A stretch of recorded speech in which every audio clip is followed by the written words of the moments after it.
तो अब हम GS3 के HCS के मेंस में जो क्वेश्चंस आए थे उसको एक बार एनालाइज कर लेते हैं और ये भी देख लेते हैं कौन से सब्जेक्ट से कितने क्वेश्चंस आए थे।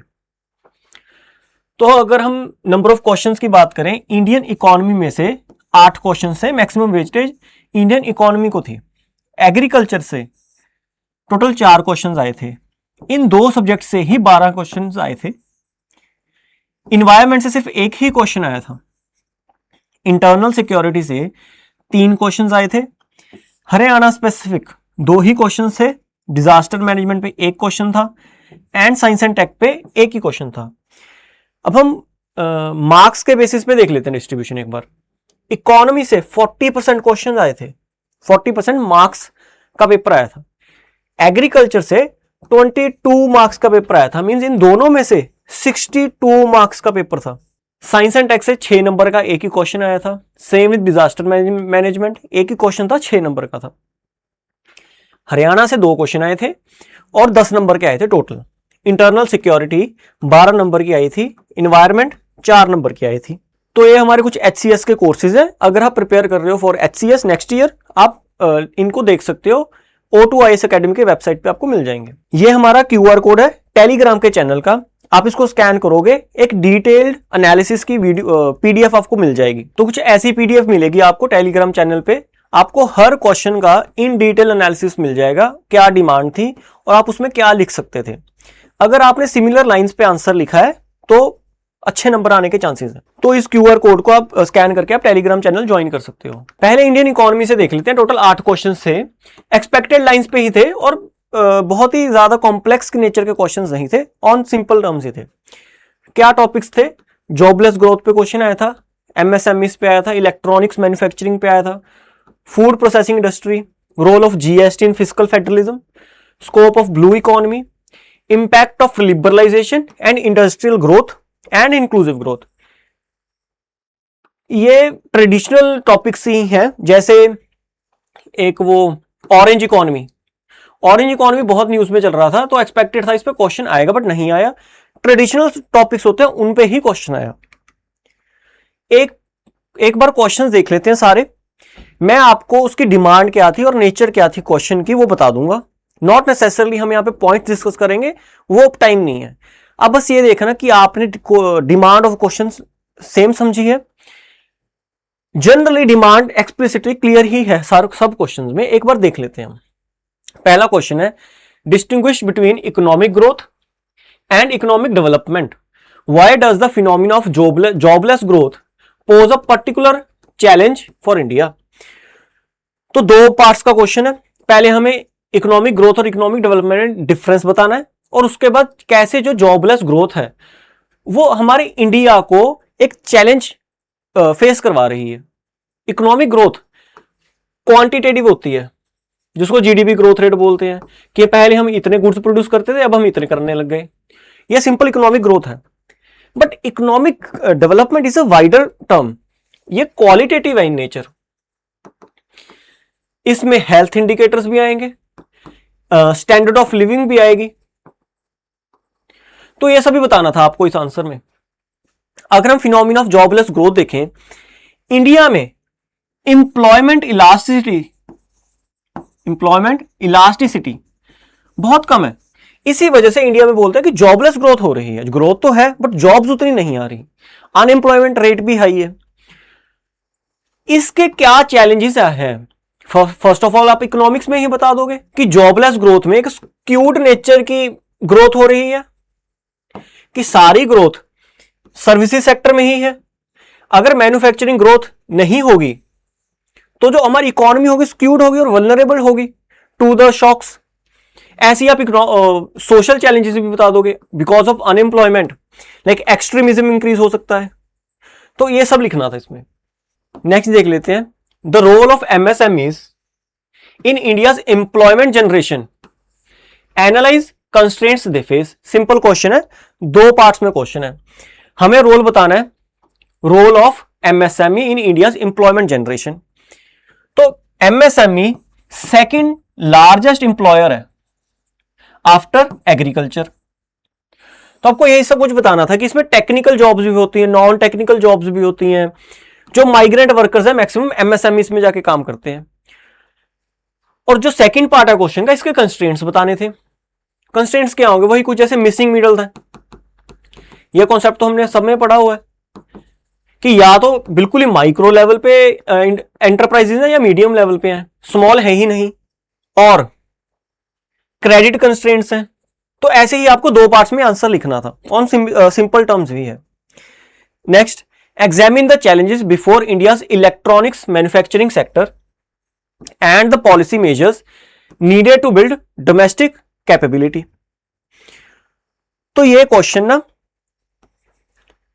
पीएलआई स्कीम से बहुत ज्यादा मोटिवेटेड है, इंस्पायर्ड है। कैसे? हमें इलेक्ट्रॉनिक्स मैन्युफैक्चरिंग के चैलेंजेस बताने हैं। पीएलआई स्कीम जब इंप्लीमेंट हुई तो एक फिनोमिना देखा गया कि इंडिया में जो मैन्युफैक्चरिंग है ना इलेक्ट्रॉनिक्स की, it is not actually manufacturing, it is assembling. कि इंडिया में बाहर से प्रोडक्ट्स लेके आते हैं हम और इंडिया में बस असेंबल कर देते हैं। स्पेशली फोन्स, इंडिया में फोन्स की प्रोडक्शन बहुत ज्यादा बड़ी है। India is now an exporter of phones, but actually में हम फोन्स बहुत मैन्युफैक्चर कर नहीं रहे। क्यों? क्योंकि वो असेंबल कर रहे हैं हम बस। तो जो टेक्निकल नॉलेज हम गेन कर सकते थे फ्रॉम इलेक्ट्रॉनिक्स मैन्युफैक्चरिंग, वो तो नहीं हुई। तो यही है मेन चैलेंज। फिर पॉलिसी मेजर क्या हो कि हम डोमेस्टिक कैपेबिलिटी लेके आए। पहले तो असेंबली से मूव करके हम एक्चुअली मैन्युफैक्चरिंग, हम रिसर्च एंड डेवलपमेंट में इन्वेस्ट करें। जो लोग, जो इंप्लॉइज है यहां पे, उनकी कैपेसिटी बिल्डिंग हो कि बस उनको असेंबल ही करना ना आए, बट वो पार्ट्स भी मैन्युफैक्चर कर पाए फ्रॉम स्क्रैच। तो इसमें यही लिखना था। Identify the upstream and downstream requirements of the food processing industry in India. What are the major bottlenecks in the supply chain? Like food processing industry काफी टाइम से न्यूज में चल रही है, क्योंकि आज के टाइम में ये रेलेवेंट है बहुत ज्यादा। हमें इसकी, ये भी दो पार्ट्स में क्वेश्चन, अपस्ट्रीम डाउनस्ट्रीम रिक्वायरमेंट्स और मेजर बॉटलनेक्स। तो अपस्ट्रीम क्या होता है? अगर मान लो फूड प्रोसेसिंग इंडस्ट्री यहां पे है, इससे पहले कोई प्रोडक्ट में जो भी हो रहा है वो अपस्ट्रीम हुआ। डाउनस्ट्रीम, जब फूड प्रोसेसिंग इंडस्ट्री कुछ एक्चुअली मैन्युफैक्चर कर देगी, उसके बाद जो भी होगा वो डाउनस्ट्रीम होगा। देखते हैं अब अपस्ट्रीम में सबसे बड़ी इशू क्या है कि कांस्टेंट सप्लाई ऑफ फूड ही नहीं है। क्यों? क्योंकि जो वेयर हाउसिंग है ना, उसमें इशू है। और वैसे भी जो इंडिया में फूड ज्यादातर चलते हैं, जो फूड प्रोसेसिंग इंडस्ट्री में जाते हैं, वो पेरिशेबल नेचर के होते हैं और क्वालिटी में भी इशू होता है। जैसे लेस की एग्जांपल ले लें, उनको पोटैटो चाहिए, तो पोटैटो सब सेम क्वालिटी के थोड़ी होते हैं। तो क्वालिटी मेजर्स या फिर लैक ऑफ कंसिस्टेंट क्वालिटी एक मेजर रिक्वायरमेंट है, मेजर बॉटलनेक है। तो रिक्वायरमेंट क्या हुई यार? कंसिस्टेंट क्वालिटी आए और consistent supply of raw material है। अगर हम डाउनस्ट्रीम देख लें तो marketing is a major requirement. दूसरा कंजम्पशन, कंज्यूमर प्रेफरेंसेस। आज के टाइम पे विद अर्बनाइजेशन आप ये देखोगे जो इंडियंस हैं वो पैकेज्ड फूड के तरफ जा रहे हैं। जैसे मेल फीमेल है, दोनों हस्बैंड वाइफ वर्किंग है, तो उनके पास खाना बनाने का टाइम नहीं है, तो वो पैकेज्ड फूड प्रेफर करते हैं ज्यादा।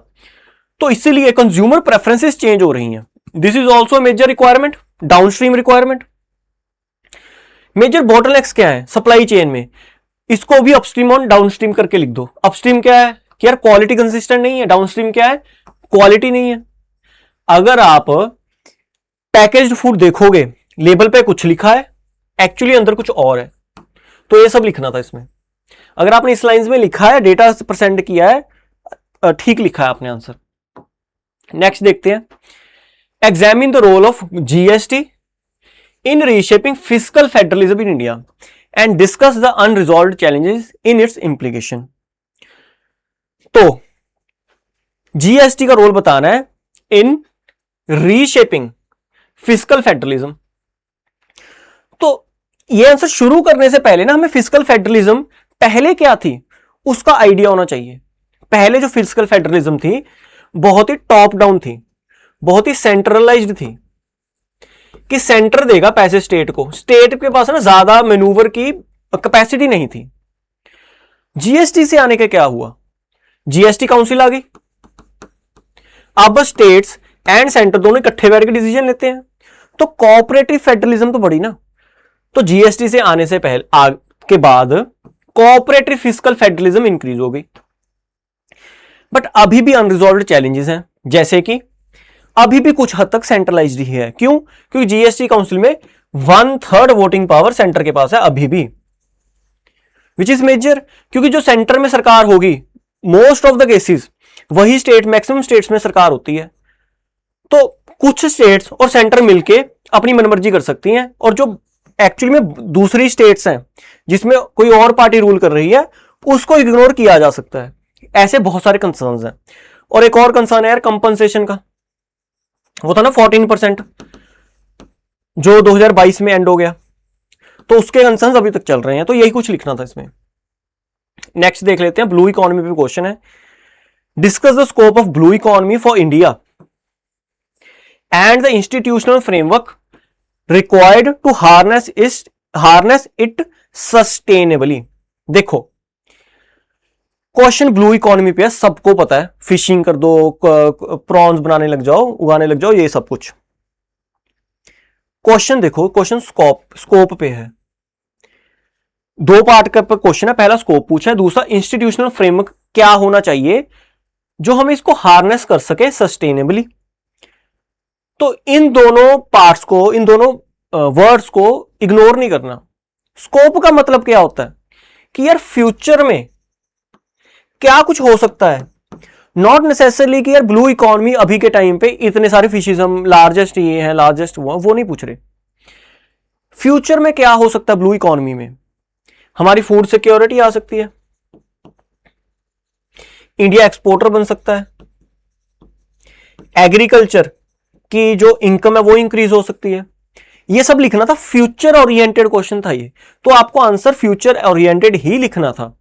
और जो इंस्टीट्यूशनल फ्रेमवर्क है ना, वो सस्टेनेबली कैसे हम हार्नेस करें उसके लिए है, नॉट नेसेसरली कि हम इसकी ब्लू इकोनॉमी को कैसे ज्यादा से ज्यादा प्रमोट कर दें।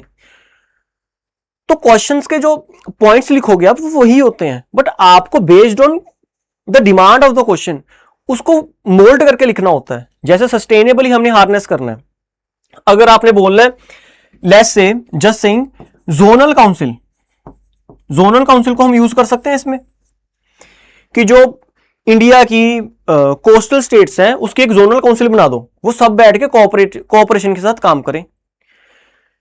पॉइंट तो वही है, बट हमें इसको सस्टेनेबिलिटी के साथ लिंक करना है। तो कि जो जोनल काउंसिल हो ना उसमें इन्वायरमेंट मिनिस्टर बिठा दो, तो पॉइंट बन गया सस्टेनेबिलिटी का। तो वही पॉइंट्स लिखने हैं, बस आपको डिमांड एक्सप्लिसिटली समझ आनी चाहिए, तो ही आप जो पॉइंट्स लिखोगे वो क्वेश्चन के हिसाब से होंगे। नेक्स्ट हमने लिबरलाइजेशन को इवेल्युएट करना था, evaluate the effects of liberalisation on Indian economy over the last 3 decades. How have recent changes in industrial policy impacted industrial growth. तो लिबरलाइजेशन हुई 1991 में, एलपीजी रिफॉर्म्स आए थे। अब हमें बस इसको इवेल्युएट करना है ऑन इंडियन इकोनॉमी।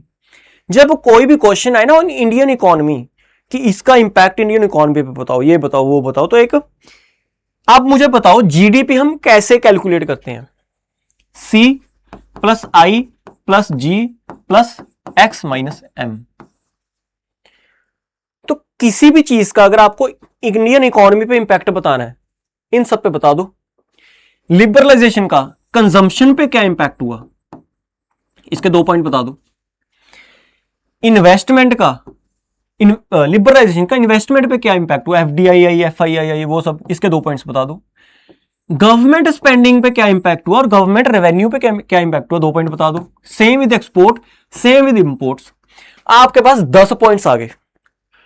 तो आपको लिबरलाइजेशन के इफेक्ट जो बताने हैं ना, वो इन्हीं 5 पॉइंट्स पे बता सकते थे, और क्वेश्चन बहुत इजी हो जाता है इससे। फिर over the last 3 decades, how have recent changes in industrial policy impacted industrial growth. इसमें जैसे PLI स्कीम आई कि India now wants to be an exporter to the world, वो सब इसमें लिखना था। तो 2 पार्ट्स में क्वेश्चन था, 2 पार्ट्स में ही आंसर बनेगा। नेक्स्ट देख लेते हैं। क्वेश्चन है what do you understand by inclusive growth. Analyse how recent government budgeting strategies attempt to address the issues arising from lack of inclusive growth. देखो, आपको इंक्लूसिव ग्रोथ बतानी थी। इसमें यूएन की डेफिनेशन भी है, आप यूएन की डेफिनेशन से शुरू कर सकते थे। तो what do you understand by inclusive growth, आप इसमें सारे एस्पेक्ट्स लिख सकते थे, लाइक ज्योग्राफी, सोसाइटी, जेंडर, सब के लिए included. It should be distributed fairly, the growth should be distributed fairly, in सब के बेसिस पे कि कोई रीजन पीछे ना रह जाए, सब रीजन साथ में चले।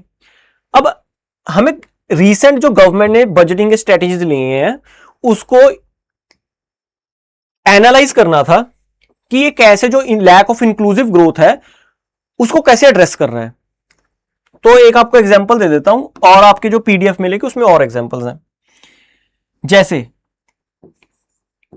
गवर्नमेंट नॉर्थ ईस्टर्न जो स्टेट्स हैं उस पर स्पेसिफिकली फोकस कर रही है, उसको हमें एनालाइज करना है। एनालाइज कैसे करेंगे? नॉर्थ ईस्ट पे लिख के सबसे पहले उसमें जो इंफ्रास्ट्रक्चर है वो बूस्ट हुआ तो इकोनॉमिक एक्टिविटी भी इंप्रूव होगी। बट अभी भी इश्यू चल रहा है, जैसे कि मणिपुर, अगर आप इतनी वायलेंस हो रही है, इतना lack of law and order है, तो आप एक्सपेक्ट करते हो वहां पे फैक्ट्री लगाएगा कोई? तो एनालिसिस का मतलब होता है पॉजिटिव भी बताओ, लिमिटेशन भी बताओ।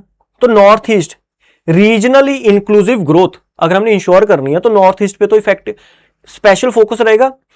पॉजिटिव इंपैक्ट क्या? इंफ्रास्ट्रक्चर बूस्ट हुआ, वो कलादान मल्टी मॉडल प्रोजेक्ट भी लगा है, उससे इकोनॉमिक ग्रोथ बूस्ट होगी। बट लॉ एंड ऑर्डर का इशू अभी भी चल रहा है, वो नहीं, सरकार की बजटिंग जो पॉलिसीज है वो इफेक्टिवली ज्यादा उसको बेटर नहीं कर पाई, तो उससे इकोनॉमी पे, नॉर्थ ईस्ट की इकोनॉमी पे नेगेटिवली इंपैक्ट पड़ता है। नेक्स्ट देखते हैं, एग्रीकल्चर से 4 क्वेश्चन से। कोल्ड चेन पे क्वेश्चन आया था, सस्टेनेबल मैनेजमेंट पे, AI in agriculture, public distribution, AI पे बहुत क्वेश्चन आए हैं जी इसमें HCS के मेंस में। Discuss the significance of cold chain infrastructure in reducing post harvest losses in India. Simple सा क्वेश्चन है, कोल्ड चेन की सिग्निफिकेंस बतानी है कि जो पोस्ट हार्वेस्ट लॉसेस हो जाते हैं ना उसको हम कैसे कम कर सकते हैं। एग्जाम्पल से समझते हैं। जैसे टोमेटो है, टोमेटो एक पेरिशेबल प्रोड्यूस है। अगर कोई कोल्ड चेन इंफ्रास्ट्रक्चर नहीं होगा तो जनरली बोला जाता है 2 या 3 महीने में अगर आप जितना मर्जी ट्राई कर लो टोमेटो खराब हो जाता है। अनियन भी खराब हो जाता है। होता क्या है फिर? जब अनियन खत्म हो गया, अनियन की सप्लाई एकदम से कम हो गई, तो आपने देखा एकदम से प्राइसेस इंक्रीज हो जाते हैं इन पर्टिकुलर मंथ्स। ये सब कुछ होता है। तो जो पोस्ट हार्वेस्ट लॉसेस होते हैं कि हमारी जो गुड्स हैं वो पेरिशेबल हैं, उसको हमें कोल्ड स्टोरेज इंपॉर्टेंट है, तभी वो ज्यादा टाइम तक चलेंगी।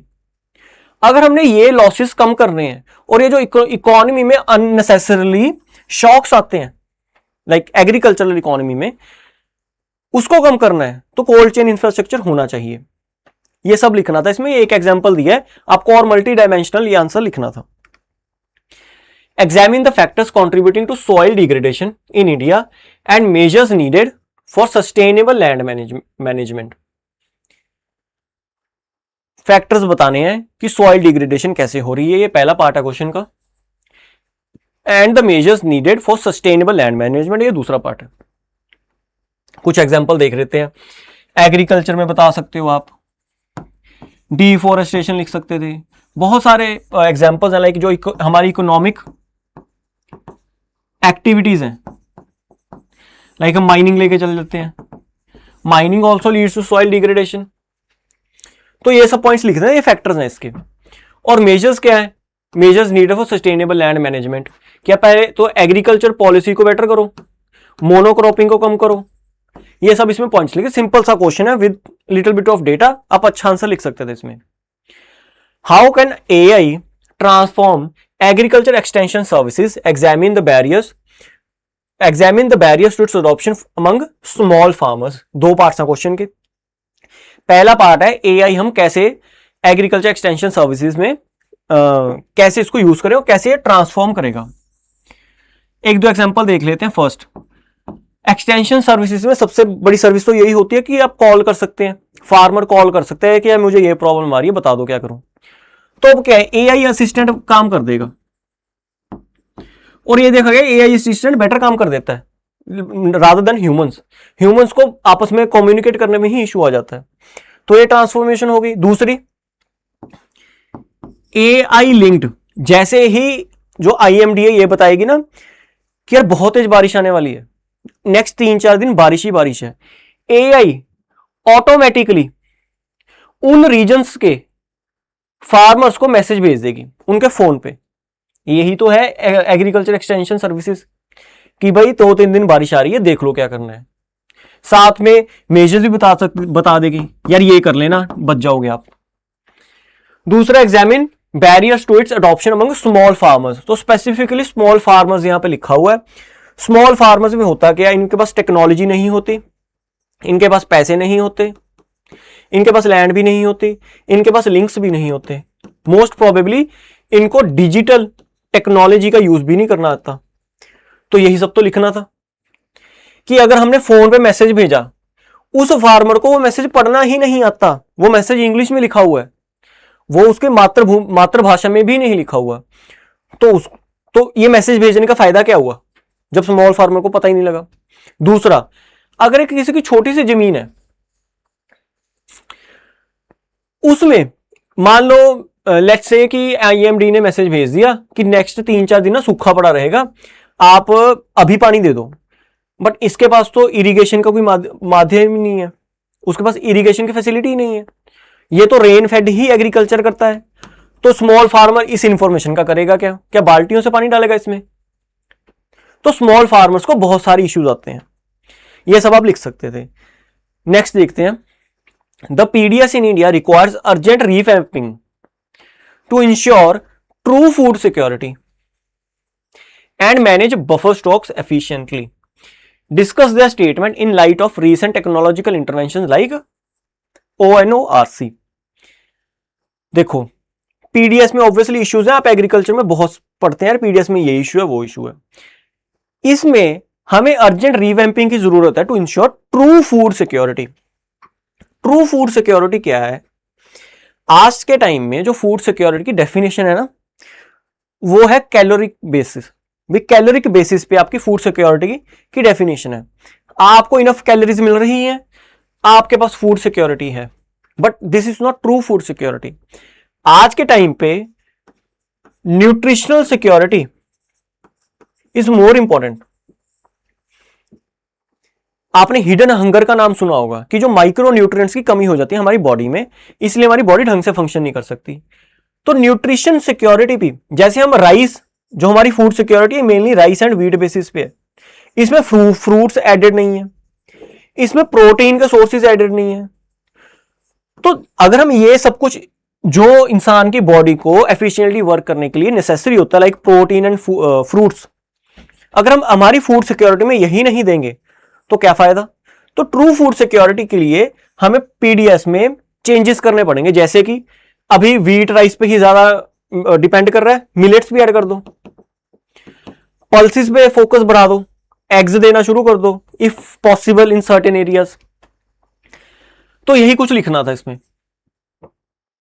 बाकी आप अमंग बफर स्टॉक एफिशिएंटली क्या होता है कि ना, बफर स्टॉक पड़ा रहता है, मार्केट में उसकी कमी होती है, बट इसकी ना ऑटोमेटिक डिसोल्यूशन नहीं होती कि जैसे ही ये पूरा भर गया आप इसको डिसॉल्व कर दो, आप दे दो जिसको चाहिए, बट ये होता नहीं। तो ऐसे ही गोदामों में पड़ के सड़ा रहता है। तो इसकी पॉलिसीज में ही भी चेंजेस होने चाहिए। इन्वायरमेंट पे एक ही क्वेश्चन आया था, ग्रीन हाइड्रोजन पे क्वेश्चन आया था, काफी टाइम पे न्यूज में था इसलिए आ गया। ग्रीन हाइड्रोजन पे उन्होंने साइंस एंड टेक में नहीं पूछा क्वेश्चन, यार ग्रीन हाइड्रोजन कैसे कैसे प्रोड्यूस होती है, क्या करती है, उन्होंने इन्वायरमेंट पे क्वेश्चन पूछ लिया। Potential of green hydrogen as a component of India's energy transition strategy. इस कॉन्सेप्ट को या इस आइडिया को हमने एग्जामिन करना था। ग्रीन हाइड्रोजन का पोटेंशियल बताना है, मतलब ये क्या कर सकता है और इसकी लिमिटेशन क्या है। ग्रीन हाइड्रोजन क्या कर सकता है? क्लीन एनर्जी दे सकता है। आपने इलेक्ट्रोलाइसिस में देखा होगा सिर्फ वाटर निकलता है, कोई जैसे CO2 नहीं निकलता, वो सब नहीं निकलता। तो ग्रीन हाइड्रोजन से क्लीन एनर्जी की तरफ तो जा सकते हैं। इंडिया क्या करना चाहता है? नेट जीरो एनर्जी की तरफ जा रहा है बाय 2070। तो एक पॉइंट ये हो गया, 4-5 पॉइंट और लिख देते, बट इसमें लिमिटेशन तो भी है। क्या लिमिटेशन है? कि first of all technological advancement नहीं है उतनी, और क्या है इसमें कॉस्ट एनालिसिस भी करना पड़ेगा, और कैपेसिटी बिल्डिंग भी नहीं है। हम हर रीजन में इसको इंप्लीमेंट नहीं कर सकते। क्यों? क्योंकि उन लोगों को ये टेक्नोलॉजी चलानी नहीं आती अभी। तो ये सब हम इसमें लिख सकते थे। इंटरनल सिक्योरिटी पे 3 क्वेश्चंस आए थे ऑन, जो जनरली ट्रेडिशनल टॉपिक्स पे क्वेश्चन आते हैं उस पे ही आए थे। Role of technology in modern border management and challenges associated with its development. Technology का इसलिए आपको पूछा क्योंकि यार ड्रोन्स ना बहुत न्यूज में रहते हैं। आपने ड्रोन्स में देखा होता, इसमें मेनली पहला पॉइंट ड्रोन्स का ही आना चाहिए था। फिर जो बॉर्डर हम फेंसिंग करते हैं उसमें इलेक्ट्रिफिकेशन कैमरा लगा दो, या फिर GIS का यूज करो, वो सब आप इसमें लिख सकते थे। फिर इसमें चैलेंजेस क्या है कि इंडिया, जैसे एग्जांपल देता हूं आपको, जो इंडिया चाइना का बॉर्डर है उसमें because of geographical limitations technology वहां पे बिल्ड करना is quite a challenging task. अगर हम इसकी भी बात कर लें, इंडिया पाकिस्तान की भी बात कर लें, क्योंकि वहां से ड्रोन्स की तरफ से जैसे अगर कोई स्मगलिंग हो रही है वो ड्रोन्स के थ्रू कर रहे हैं, तो एंटी ड्रोन टेक्नोलॉजी अभी हर जगह नहीं है और ये एक्सपेंसिव भी है। तो इसलिए ये सब चैलेंजेस हमने इसमें लिखने थे। Examine security challenges in India's cyber space and the framework required for protecting critical digital infrastructure. सबसे पहले इंडिया के साइबर स्पेस में हमें चैलेंजेस बताने थे। दूसरा पार्ट है क्वेश्चन का, framework required for protecting critical digital infrastructure. पहले तो चैलेंजेस बता दो कि कैपेसिटी बिल्डिंग की कमी है, और जो ऑलरेडी इस्टेब्लिश्ड इंफ्रास्ट्रक्चर है उसमें साइबर इज नॉट इंटीग्रेटेड, कि cyber protection is not already integrated, तो इसमें इन्वेस्टमेंट बहुत लगती है।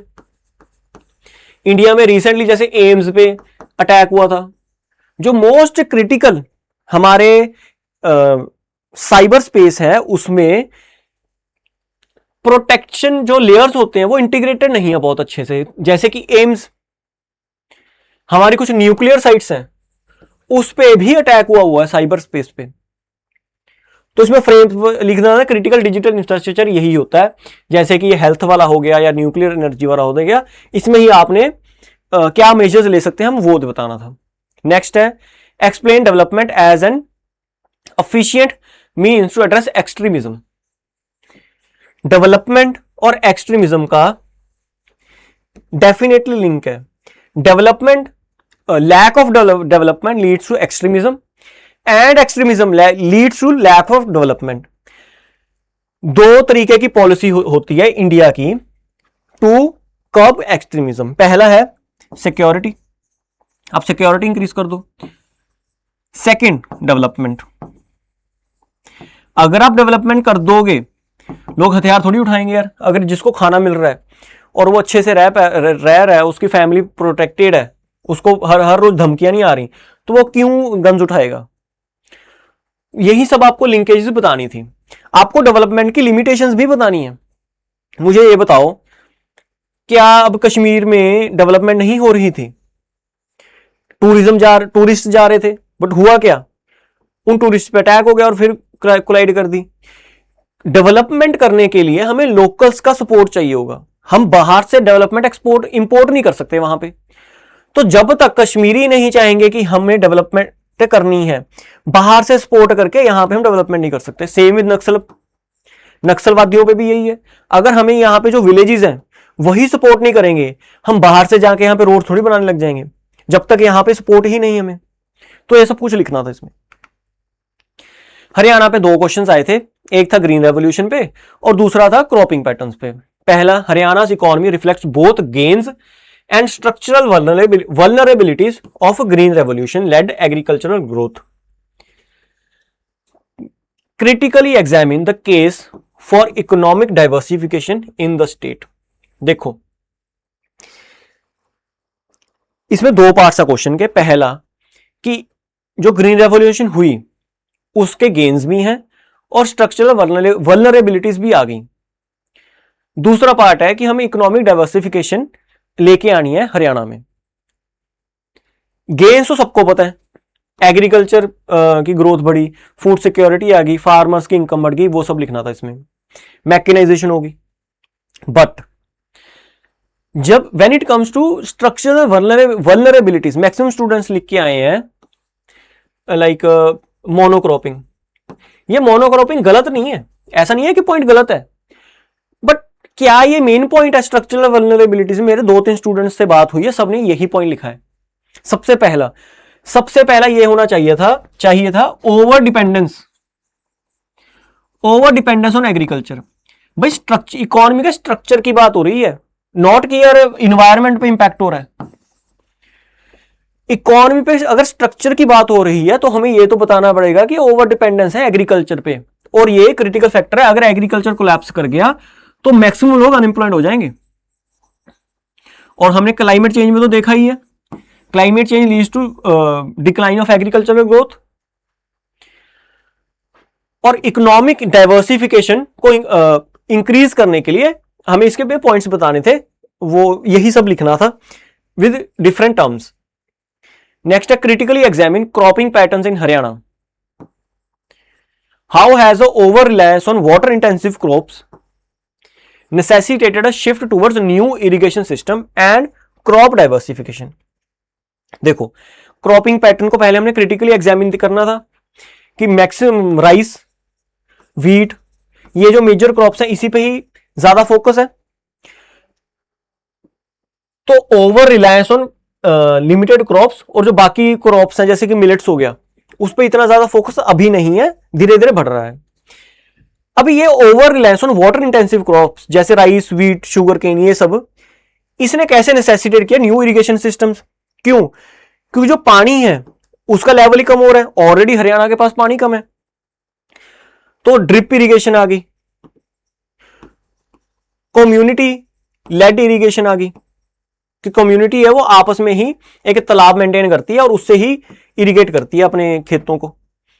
फिर क्रॉप डाइवर्सिफिकेशन की नीड भी आई कि यार राइस को छोड़ो, मिलेट उगाओ, millets require less water than rice. तो ये सब कुछ लिखना था इसमें।